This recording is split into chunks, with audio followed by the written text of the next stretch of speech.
Et salut à tous, aujourd'hui je vous propose de faire un petit tour d'horizon de l'actu science-fiction fantasy de la semaine, surtout de ces derniers jours en vrai parce que l'actu a été particulièrement chargée et on va aborder pas mal de sujets donc sans plus tarder, allons-y. Mais avant toute chose, et c'est là qu'un autre youtubeur vous balancerait sa sponsor, mais à mon niveau c'est pas forcément pour tout de suite que je vais vous embêter avec ça. Donc pour l'heure je vais plutôt me contenter de vous proposer de commenter, vous abonner, partager si jamais le contenu vous intéresse. Et parce que paraît que c'est important. Donc allez-y, et puis nous on enchaîne parce qu'on a beaucoup de trucs à aborder là.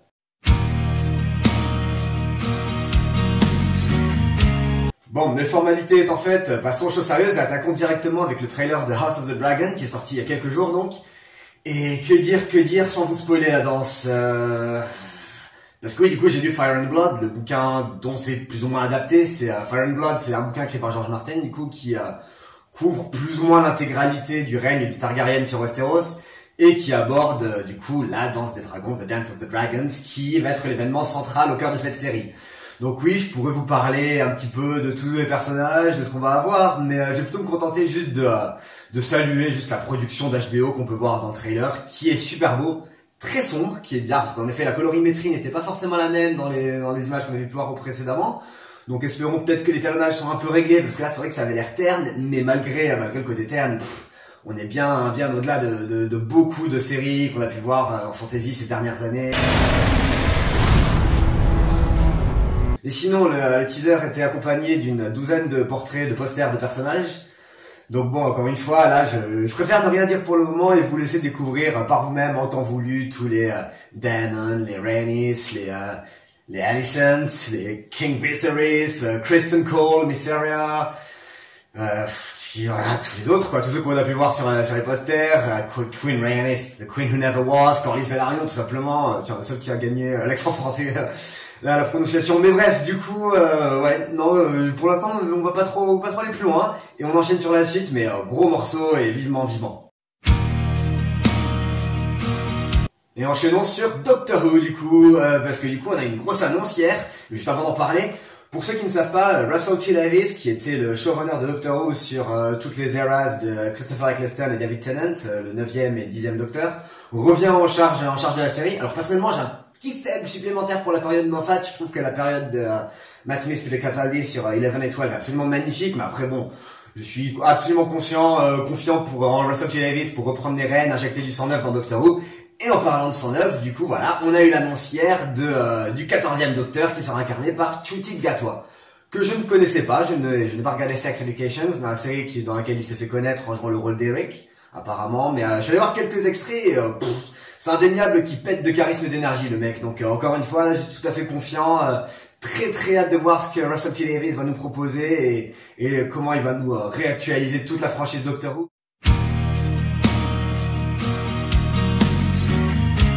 Mais avant la grande régénération, tant du Docteur que du show d'ailleurs, attendons quand même la dernière aventure, le grand finale de 13th, le Docteur de Jodie Whittaker. Et voyons voir ce que Chris Chibnall va nous réserver pour son final, là. Mais je t'avoue que j'ai un peu peur, parce qu'il y a tellement de choses qu'il a apparemment prévu de mettre. Il y a le retour de Ace et Tegan, de Kate Stewart, de Vinder, de tous les personnages de Flux, même il y a le Master, bien sûr, qui est au cœur du truc, encore une fois, encore un final où le Docteur va affronter le Master, donc gros truc, est-ce que ça va être cohérent? Je sais pas, il y a du bon dans la période de Chris Chibnall, il y a quelques épisodes qui sont vraiment cool, It Takes You Away et The Haunting of Villa Jabati en particulier, celui qui se passe sur Mary Shelley et tout, dans la saison du milieu, ils sont vraiment bien, même il y a de très bonnes idées à droite à gauche, mais dans l'ensemble, et surtout ce que Chris Chibnall a écrit, Flux, c'était un micmac qui avait des bonnes idées, mais qui au final les a un peu retombé à plat, quoi. J'espère que pour sa dernière iteration, son dernier épisode, Jodie Whittaker aura droit à un bon script parce qu'elle le mérite. Franchement, elle a fait de son mieux. Et il y a quelques moments où vraiment elle brille en tant que Docteur, mais il y a beaucoup de petites incohérences, beaucoup de maladresse. Enfin bref, on n'est pas là pour parler de ça, on est là pour se tourner vers l'avenir. Et du coup, Ncuti Gatwa dans le rôle du 14e Docteur, j'ai hâte, tout simplement, j'ai hâte.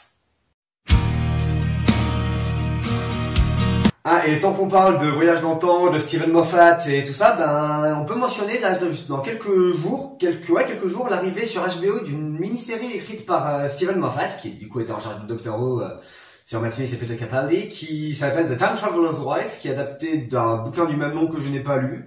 Donc je ne sais pas grand chose à ce niveau-là, je vais aller voir avec curiosité, parce que bon, Steven Moffat voyage dans le temps, Rose Leslie, bah allez, allons-y. Grosse news suivante à aborder, donc Avatar, Avatar, le trailer qui est tombé hier, et du coup je suis en bleu, ça tombe bien, ça correspond.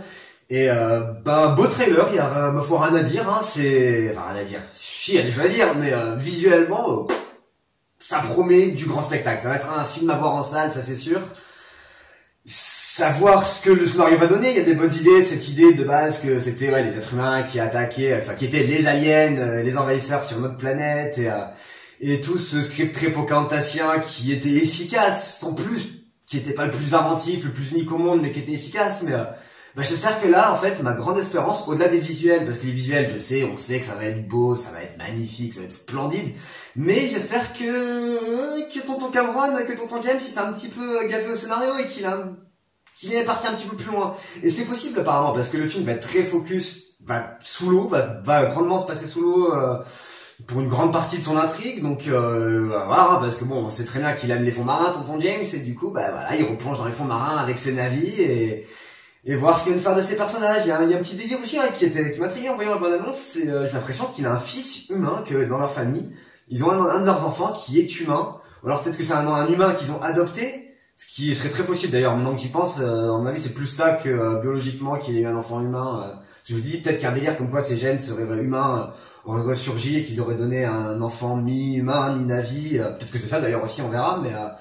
Bref, voilà, la bande-annonce c'est belle, j'ai beaucoup aimé le fait que il n'y ait pas de dialogue à part la toute fin, c'est juste on montre les images, parce que c'est ça va être ça la grande force du film, les images, les visuels, et que l'histoire passera un petit peu peut-être derrière, mais allez, j'ai envie de me dire que l'histoire sera sympa, vaudra le détour, et voilà, mais Avatar du coup, tonton James, ça fait 10 ans qu'on l'attend, qu'est-ce qu'il nous réserve?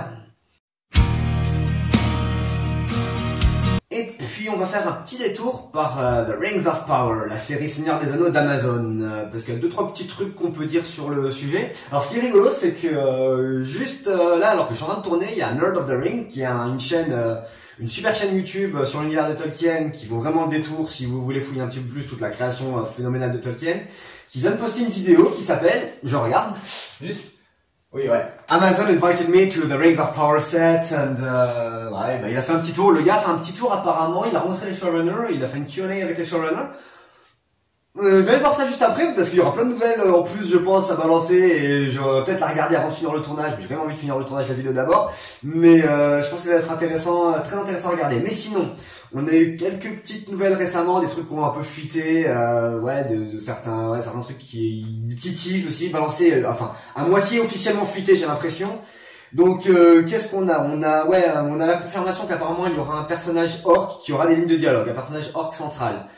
Que Galadriel va rencontrer Alpharazon, le roi de Numénor, quand elle va arriver sur l'île, du coup, parce qu'elle se rend sur l'île des Numénoriens avec le personnage d'Albrand. Et apparemment il y aura une scène où Galadriel va se retrouver un petit peu traînée, j'ai l'impression, face à Alpharazon, et il y aura de la tension entre le roi de Numénor et la grande figure elfique de Galadriel qui va le visiter. Plus le personnage d'Albrand à côté. Alors il y a des rumeurs, là c'est pas du tout confirmé, mais il y a des rumeurs qui seraient comme quoi ce serait peut-être lui le personnage de Sauron qui, selon toute vraisemblance, va passer toute la saison sans doute dissimulé, qui aura un rôle plus secondaire, je pense, plus d'observation. Moi, ma théorie, c'est que c'est le personnage qui va rencontrer les hobbits. Si vous avez lu un petit peu les articles de Vanity Fair, tout ça, vous pouvez peut-être un petit peu situer. Moi, je pense que le personnage de Sauron va être celui qui va rencontrer le hobbit, Mitch-Merman, qui va s'écraser dans un endroit qui va devenir la comté, qui va rencontrer les proto-hobbits, et voilà, ça va être ça. Mais il y a des gens qui disent que, en fait, ça va être Halbrand, qui va être dès le début, aux côtés de Galadriel, à son arrivée à Numénor, et à voir. Ce qu'on sait aussi, c'est que le personnage de Joseph Maul, qui interprétait Benjen Stark dans Game of Thrones, d'ailleurs, l'acteur, son personnage apparemment serait un grand méchant de la série. Certains pensent encore une fois que c'est peut-être Sauron, mais pensent plutôt que ce sera un méchant plus secondaire dans l'histoire, que Sauron, voilà, il va arriver plutôt par la suite. Donc voilà, des petits nuggets, des petits teas sur Rings of Power. Je sais pas quoi en penser encore de cette série. J'espère qu'elle va être bien, mais j'ai pas envie de me faire trop d'espoir non plus. Je vais voir la vidéo de Nerd of the Rings là, qui en tout cas m'intéresse. Je suis curieux de voir ce que les showrunners vont dire dans sa Q&A, la Q&A qu'il a effectuée avec eux. par la suite, ouais, il y a ce matin, il y a le trailer de la saison 4 de Westworld qui est tombé aussi. Alors, j'ai plus trop en tête l'intrigue de la saison 3. Je sais que j'avais pas tant détesté que ça, mais c'est vraiment juste ma réaction à chaud. Au final, j'avais trouvé que la série est assez entraînante, Vincent Cassel dans le rôle du grand méchant, intéressant, la relation, enfin, découvrir tout le monde des humains via le point de vue de Dolores, en fait, qui, du coup, c'est un robot qui veut se révolutionner et renverser l'humanité, du coup, découvrir enfin vraiment le monde humain, de son point de vue, avec le personnage d'Aaron Paul à ses côtés, je sais plus comment il s'appelle, le personnage. Il y avait du bon dans cette série, j'avais pas détesté, mais je me souviens de l'intrigue, ça va être compliqué. Le trailer, en plus, est très opaque, très cryptique, il n'en dit pas plus, donc, je serai au rendez-vous. Parce que c'est HBO, que ça va être de la bonne qualité de réalisation, que je suis sûr que l'histoire sera pas dégueu, que voilà, il y aura pire à regarder comme série que la saison 4 de Westworld. Mais je n'ai plus l'histoire en tête, il va falloir que je me fasse un petit refresher, un petit résumé de ce qui s'est passé dans la saison 3 au préalable avant de me lancer dedans du coup. Mais c'est vrai que la série n'est pas morte du coup, Westworld. Petite mention au passage aussi à Love, Death and Robots qui arrive là très prochainement, enfin vers la fin du mois sur Netflix. Un nouveau trailer est tombé. Il y aura sans doute un bon petit paquet d'épisodes très sympas dans le tas, certains peut-être un peu moins bien.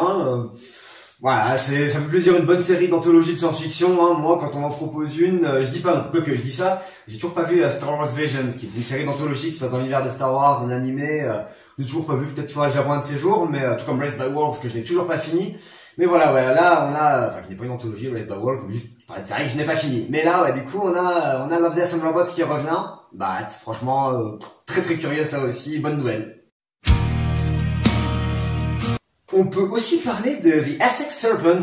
J'ai découvert ça tout récemment, l'existence de cette mini-série Amazon Prime apparemment, avec Claire Danes et Tom Hiddleston, qui raconte l'histoire d'une londonienne qui se rend dans l'Essex. Ça se passe à une certaine époque, une londonienne qui va dans l'Essex à la traque d'un serpent mythique et magique, et qui va clasher avec le personnage peut-être du pasteur local, si j'ai pas compris, du pasteur ou du prêtre local de Tom Hiddleston, et je n'en sais pas plus, j'ai vite fait vu un teaser, et voilà, ça a mentionné, ça arrive le 14, là, sur Amazon Prime, donc voilà, un petit truc de fantastique plutôt, j'ai l'impression, qui peut valoir le détour, je vous en dirai des nouvelles, je pense.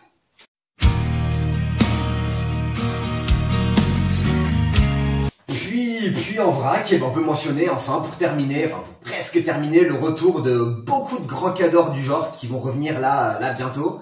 Bon, on a The Boys, Stranger Things et Kenobi. Bon, c'est pas un retour, mais voilà, 3 grosses séries qui vont clairement retrouver leurs audiences, qui ont un grand succès. Je pense que tout le monde a déjà vu les trailers, tout le monde est déjà tout à fait au courant du retour de ces séries, donc pas forcément besoin de s'épancher là-dessus, mais ouais, voilà, Stranger Things, The Boys, Kenobi, qui vont être les 3 grosses séries, je pense, de ce début d'été. Voilà. Mais moi, pour ma petite touche personnelle, j'aimerais terminer sur Eyes of the Void, qui est un bouquin, du coup, voilà, pour changer, qui est le dernier bouquin d'Adrian Tchaikovsky. Alors, si vous avez vu un petit peu sur la chaîne, il y a quelques semaines, quelques mois, j'ai posté une vidéo sur Children of Time, qui est pour moi un énorme chef-d'œuvre, voilà, le premier bouquin que j'ai lu d'Adrian Tchaikovsky. Et depuis, je me suis mis en tête de lire tout ce que ce mec écrivait, parce que ce mec est un putain de génie. Donc, depuis, j'ai lu la suite, bien sûr, Children of Ruin, puis j'ai lu Doors of Eden, puis Cage of Souls, Cage of Souls est ouf aussi, il mériterait tellement qu'on en parle beaucoup plus attentivement. Et puis, après, j'ai lu Shards of Earth. Et pendant que je lisais Shards of Earth, j'ai appris que la suite, parce que c'était le premier tome d'une trilogie, le deuxième tome, Eyes of the Void, allait sortir dans quelques jours. Et finalement, j'ai terminé Shards of Earth la veille de la sortie, il me semble, si je dis pas de conneries, mais la veille de la sortie d'Eyes of the Void. Du coup, là, je suis en plein dans Eyes of the Void, qui est donc le deuxième tome de The Final Architecture, une trilogie de science-fiction d'Adrian Tchaikovsky, que je recommande. Franchement, si vous avez aimé The Expanse, c'est un gros l'histoire, c'est vraiment un gros space opéra, avec plein d'espèces différentes et une sorte de menace cosmique, de double menace cosmique, mais qui ont un petit peu l'air liés. Après, je suis encore en plein dans le deuxième tome, mais il est ouf ce mec, il écrit trop bien. Si vous aimez lire, si vous aimez la science-fiction, faut lire Adrian Tchaikovsky, tout simplement. Et donc voilà, ça fait déjà pas mal de choses, tout ça à venir là dans les prochaines semaines, prochains mois. On n'a pas trop de nouvelles de The Sandman, qui est une série que j'attends énormément, moi personnellement, à l'adaptation du coup de Neil Gaiman sur Netflix de son œuvre culte The Sandman, la BD qui suit le seigneur Morpheus, Morphée, le seigneur des rêves, l'un des Eternals, non c'est pas les Eternals, c'est les Endless, putain, j'ai fait l'oublier. Les Endless, l'un des Seven Endless, enfin ça va être ouf, j'adore cette série de BD, c'est une de mes séries de BD préférées, comics, enfin c'est plus un comics, mais ouais, vivement que ça sorte et qu'on en ait un peu plus là-dessus. Mais non, sur ces dernières paroles, bah, je vais vous souhaiter une excellente journée ou quoi que ce soit. Abonnez-vous, commentez, partagez, n'hésitez pas et dites-moi en commentaire quelle est la série ou l'œuvre qui vous emballe le plus là dans les prochains temps à venir. Allez, ciao à tous.